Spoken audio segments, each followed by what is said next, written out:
ವೀಕ್ಷಕರೆಲ್ಲರಿಗೂ ದೈನಿಕ ರಾಶಿ ಫಲ ವಿಶೇಷ ಕಾರ್ಯಕ್ರಮಕ್ಕೆ ಸ್ವಾಗತ.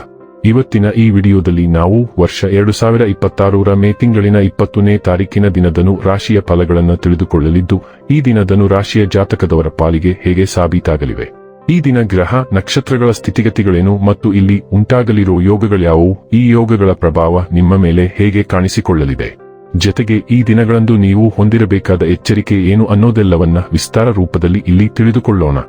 ಮಾಹಿತಿ ತಿಳಿದುಕೊಳ್ಳುವುದಕ್ಕೂ ಮುನ್ನ ನಮ್ಮ ವಿನಂತಿ ಎಂದರೆ, ನೀವಿನ್ನೂ ನಮ್ಮ ಚಾನೆಲ್ ಸಬ್ಸ್ಕ್ರೈಬ್ ಮಾಡಿಲ್ಲವೆಂದರೆ ದಯವಿಟ್ಟು ಈಗಲೇ ನಮ್ಮ ಚಾನೆಲ್ ಅನ್ನು ಸಬ್ಸ್ಕ್ರೈಬ್ ಮಾಡಿ. ಹಾಗೆ ನಿರಂತರ ವಿಡಿಯೋ ಅಪ್ಡೇಟ್ಸ್ಗಳಿಗಾಗಿ ಪಕ್ಕದ ಬೆಲ್ ಐಕಾನ್ ಕ್ಲಿಕ್ ಮಾಡಿ. ವಂಶ ಪಾರಂಪರ್ಯ ಜ್ಯೋತಿಷ್ಯರು ನಂಬರ್ 1 ವಶೀಕರಣ ಸ್ಪೆಷಲಿಸ್ಟ್. ವೃತ್ತಿ, ಉದ್ಯೋಗ, ಮದುವೆ, ಹಣಕಾಸಿನ ಸಮಸ್ಯೆ, ವ್ಯಾಪಾರ, ಆರೋಗ್ಯ ಸಮಸ್ಯೆಗಳಿಗೆ ಫೋನಿನ ಮೂಲಕ ಪರಿಹಾರ. ಇಂದೇ ಕರೆ ಮಾಡಿ. ವೀಕ್ಷಕರೇ, ದೈನಿಕ ರಾಶಿ ಫಲಗಳನ್ನು ತಿಳಿದುಕೊಳ್ಳುವುದಕ್ಕೂ ಮುನ್ನ ಈ ದಿನ ಗ್ರಹ ನಕ್ಷತ್ರ ತಿಥಿಗಳ ಮಾಹಿತಿ ಮತ್ತು ಯೋಗಗಳ ಕುರಿತು ನೋಡೋಣ.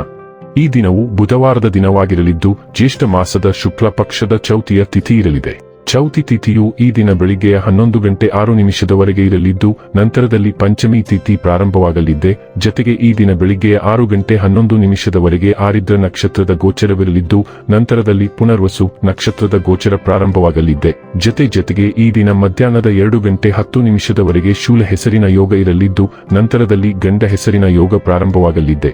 ಇನ್ನು ಈ ದಿನ ಚಂದ್ರದೇವನು ರಾತ್ರಿಯ 10:38 ಮಿಥುನ ರಾಶಿಯಲ್ಲಿ, ನಂತರದಲ್ಲಿ ಕರ್ಕ ರಾಶಿಯಲ್ಲಿ ಗೋಚರಿಸಲಿದೆ. ಅದೇ ಸೂರ್ಯದೇವನು ಈ ದಿನ ವೃಷಭ ರಾಶಿಯಲ್ಲಿ ಗೋಚರಿಸಲಿದ್ದಾನೆ. ಇನ್ನು ಈ ದಿನದಂದು ಅಭಿಜಿತ್ ಮುಹೂರ್ತ ಯಾವುದೂ ಇಲ್ಲ. ಇದು ಈ ದಿನದ ಗ್ರಹ ನಕ್ಷತ್ರ ತಿಥಿಯ ಕುರಿತಾದ ಮಾಹಿತಿಯಾಗಿದ್ದು, ಇದರ ಆಧಾರದ ಮೇಲೆ ನಿಮ್ಮ ದಿನಚರಿಯಲ್ಲಿಯೂ ಬದಲಾವಣೆ ಕಂಡು ಬರಲಿದೆ. ಇನ್ನು ಈಗ ಈ ದಿನದ ಧನು ರಾಶಿಯ ಫಲಗಳ ಕುರಿತು ನೋಡುವುದಾದರೆ, ನಿಮ್ಮ ಮನಸ್ಸಿನಲ್ಲಿ ಸಕಾರಾತ್ಮಕ ಆಲೋಚನೆಗಳನ್ನು ತನ್ನಿ. ಆರ್ಥಿಕ ಭಾಗವು ಬಲಗೊಳ್ಳುವ ಪೂರ್ಣ ಸಾಧ್ಯತೆ ಇದೆ. ನೀವು ಯಾವುದೇ ವ್ಯಕ್ತಿಗೆ ಸಾಲ ನೀಡಿದ್ದರೆ ಇಂದು ನೀವು ಆ ಹಣವನ್ನು ಮರಳಿ ಪಡೆಯುವ ನಿರೀಕ್ಷೆ ಇದೆ. ಕೌಟುಂಬಿಕ ಒತ್ತಡ ನಿಮ್ಮ ಗಮನ ಬೆರಡೆಗೆ ಸೆಳೆಯದಿರಲಿ. ಕೆಟ್ಟ ಸಮಯಗಳು ನಮಗೆ ಇನ್ನೂ ಹೆಚ್ಚನ್ನು ನೀಡುತ್ತವೆ. ಸ್ವಾನುಕಂಪದಲ್ಲಿ ಸಮಯ ವ್ಯರ್ಥ ಮಾಡದೆ ಜೀವನದ ಪಾಠ ಕಲಿಯಲು ಪ್ರಯತ್ನಿಸಿ. ಇಂದು ಪ್ರೀತಿಯಲ್ಲಿ ನಿಮ್ಮ ವಿವೇಚನಾ ಶಕ್ತಿಯನ್ನು ಬಳಸಿ.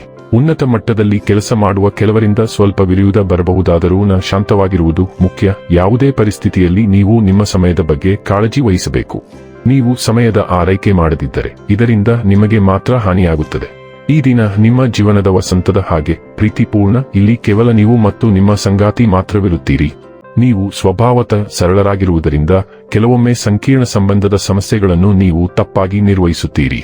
ಇದು ಕೆಲವೊಮ್ಮೆ ನಿಮಗೆ ತೊಂದರೆ ಉಂಟು ಮಾಡಬಹುದು, ಆದರೆ ಇದೆಲ್ಲವೂ ಕ್ಷಣಿಕವಾಗಿರುತ್ತದೆ. ಸರಳತೆಯು ಕುಶಲತೆಯಿಂದ ಮಾಡಲ್ಪಟ್ಟ ಯಾವುದೇ ವಿಷಯವನ್ನು ಆಳುತ್ತದೆ. ನಿಮ್ಮ ಸೂಕ್ಷ್ಮತೆಯನ್ನು ನಿಯಂತ್ರಣದಲ್ಲಿಡಿ. ಆದಾಗ್ಯೂ ನಿಮ್ಮ ಪ್ರೀತಿಪಾತ್ರರೊಂದಿಗೆ ನೀವು ಸ್ವಲ್ಪ ಉತ್ತಮ ಸಮಯವನ್ನು ಕಳೆಯಲು ಸಾಧ್ಯವಾಗಬಹುದು. ಆರೋಗ್ಯ ಮತ್ತು ಸ್ವಾಸ್ಥ್ಯ ಬಗ್ಗೆ ತಿಳಿದುಕೊಳ್ಳೋಣ. ನಿಮ್ಮ ಹೊಟ್ಟೆಯಲ್ಲಿ ಅಸ್ವಸ್ಥತೆ ಉಂಟಾಗಬಹುದು. ಇದು ನೀರಿನ ಚಿಕಿತ್ಸೆಗಳು ಮತ್ತು ಸೌಮ್ಯ ಊಟಕ್ಕೆ ಒಳ್ಳೆಯ ದಿನವಾಗಿದೆ. ಸಮತೋಲಿತ ಆಹಾರವು ಥೈರಾಯ್ಡ್ ಆರೋಗ್ಯವನ್ನು ಬೆಂಬಲಿಸುತ್ತದೆ ಮತ್ತು ಗಂಟಲಿನ ಸಮಸ್ಯೆಗಳನ್ನು ತಡೆಯಬಹುದು. ನಿಮ್ಮ ಶಾಂತ ಮಾನಸಿಕ ಸ್ಥಿತಿಯು ಯಾವುದೇ ಸೈನಸ್ ಅಥವಾ ಉಸಿರಾಟದ ಅಸ್ವಸ್ಥತೆಯನ್ನು ನಿವಾರಿಸಲು ನಿಮಗೆ ಸಹಾಯ ಮಾಡುತ್ತದೆ. ನಿಮ್ಮ ದೇಹವನ್ನು ಜಲಸಂಚಯನ ಮತ್ತು ಪೋಷಕಾಂಶಭರಿತ ಆಹಾರಗಳೊಂದಿಗೆ ಬೆಂಬಲಿಸಿ. ಡೈಲಿ ಲವ್ ಮತ್ತು ರಿಲೇಶನ್ಶಿಪ್ ಬಗ್ಗೆ ತಿಳಿದುಕೊಳ್ಳೋಣ. ನಿಮ್ಮ ಭಾವನಾತ್ಮಕ ಸಮತೋಲನವು ಆಳವಾಗುತ್ತದೆ. ನಿಮ್ಮ ಸಂಬಂಧಗಳಲ್ಲಿ ಪ್ರೀತಿಯು ಹೆಚ್ಚು ಮುಕ್ತವಾಗಿ ಹರಿಯಲು ಅನುವು ಮಾಡಿಕೊಡುತ್ತದೆ. ಸೃಜನಶೀಲ ಮತ್ತು ಸ್ಪಂದಿಸುವ ಮನಸ್ಥಿತಿಯು ನಿಮ್ಮ ಸಂಗಾತಿಯ ಅಗತ್ಯತೆಗಳ ಬಗ್ಗೆ ಅರಿವು ಮೂಡಿಸಲು ನಿಮಗೆ ಸಹಾಯ ಮಾಡುತ್ತದೆ. ತೀವ್ರತೆ ಹೆಚ್ಚಾಗಬಹುದು. ಹಿಂದಿನ ತಪ್ಪು ಹೆಜ್ಜೆಗಳಿಂದ ಪಾಠಗಳನ್ನು ನೀಡುತ್ತದೆ. ಆಳವಾದ ಅನ್ಯೋನ್ಯತೆಯ ಹುಡುಕಾಟದಲ್ಲಿ ನಿಯಂತ್ರಣ ಮತ್ತು ಸ್ಪಷ್ಟತೆಯನ್ನು ಅಳವಡಿಸಿಕೊಳ್ಳುವಾಗ ನಿಮ್ಮ ದೀರ್ಘಕಾಲೀನ ಗುರಿಗಳ ಮೇಲೆ ಗಮನಹರಿಸಿ. ವೃತ್ತಿ ಮತ್ತು ಹಣ ಬಗ್ಗೆ ತಿಳಿದುಕೊಳ್ಳೋಣ. ನಿಮ್ಮ ವೃತ್ತಿಪರ ಸಂವಹನಗಳಿಗೆ ನೀವು ಆತ್ಮವಿಶ್ವಾಸ ಮತ್ತು ಸಮತೋಲನವನ್ನು ತರುತ್ತೀರಿ. ನಿಮ್ಮ ಉಪಸ್ಥಿತಿಯೊಂದಿಗೆ ಗೌರವವನ್ನು ಗಳಿಸುತ್ತೀರಿ. ಅಂತಃಪ್ರಜ್ಞೆಯು ರೇಖೆಗಳ ನಡುವೆ ಓದಲು ಮತ್ತು ಸಹೋದ್ಯೋಗಿಗಳಿಂದ ಬರುವ ಸೂಕ್ಷ್ಮ ಸೂಚನೆಗಳಿಗೆ ಪ್ರತಿಕ್ರಿಯಿಸಲು ನಿಮಗೆ ಸಹಾಯ ಮಾಡುತ್ತದೆ. ನಿಮ್ಮ ಕಲಾತ್ಮಕ ಕೌಶಲ್ಯಗಳು ಸೃಜನಶೀಲ ಕಾರ್ಯಯೋಜನೆಗಳಿಗೆ ವಿಶಿಷ್ಟ ಸ್ಪರ್ಶವನ್ನು ನೀಡುತ್ತದೆ, ಆದರೆ ಇತರರೊಂದಿಗೆ ನಿಮ್ಮ ನೈಸರ್ಗಿಕ ಸಾಮರಸ್ಯವು ಸುಗಮ ಸಹಯೋಗವನ್ನು ಬೆಂಬಲಿಸುತ್ತದೆ. ಹಠಾತ್ ಭಾವನಾತ್ಮಕ ಬದಲಾವಣೆಗಳು ನಿಮ್ಮ ಗಮನವನ್ನು ಪರೀಕ್ಷಿಸಬಹುದು. ಆದ್ದರಿಂದ ನಿಮ್ಮ ಆಲೋಚನೆಗಳನ್ನು ಅತಿಯಾಗಿ ಹೇಳುವುದನ್ನು ತಪ್ಪಿಸಿ. ಸ್ಪಷ್ಟತೆ ಮತ್ತು ಶಕ್ತಿಯನ್ನು ಮರಳಿ ಪಡೆಯಲು ಶಾಂತ ವಿರಾಮಗಳನ್ನು ತೆಗೆದುಕೊಳ್ಳಿ. ಇನ್ನು ಕೊನೆಯದಾಗಿ ಈ ದಿನ ಮಾಡಿಕೊಳ್ಳಬೇಕಾದ ಉಪಾಯಗಳ ಕುರಿತು ನೋಡುವುದಾದರೆ, ಆನೆಯ ಪಾದದಿಂದ ಸ್ವಲ್ಪ ಧೂಳನ್ನು ನೀಲಿ ಬಟ್ಟೆಯಲ್ಲಿ ಸುತ್ತಿ ಮನೆಯಲ್ಲಿ ಇಡುವುದರಿಂದ ವೃತ್ತಿಪರ ಬೆಳವಣಿಗೆ ಹೆಚ್ಚಾಗುತ್ತದೆ. ವೀಕ್ಷಕರೇ, ಇದಾಗಿತ್ತು ಧನು ರಾಶಿಯ ಜಾತಕದವರ ದೈನಿಕ ರಾಶಿ ಫಲದ ಮಾಹಿತಿ ಇಷ್ಟವಾದರೆ ವಿಡಿಯೋವನ್ನು ಲೈಕ್ ಮತ್ತು ಶೇರ್ ಮಾಡಿ. ಹಾಗೆ ಚಾನೆಲ್ ಸಬ್ಸ್ಕ್ರೈಬ್ ಮಾಡುವುದರ ಜೊತೆಗೆ ನಿರಂತರ ವಿಡಿಯೋ ಅಪ್ಡೇಟ್ಸ್ಗಳಿಗಾಗಿ ಪಕ್ಕದ ಬೆಲ್ ಐಕಾನ್ ಕ್ಲಿಕ್ ಮಾಡಿ.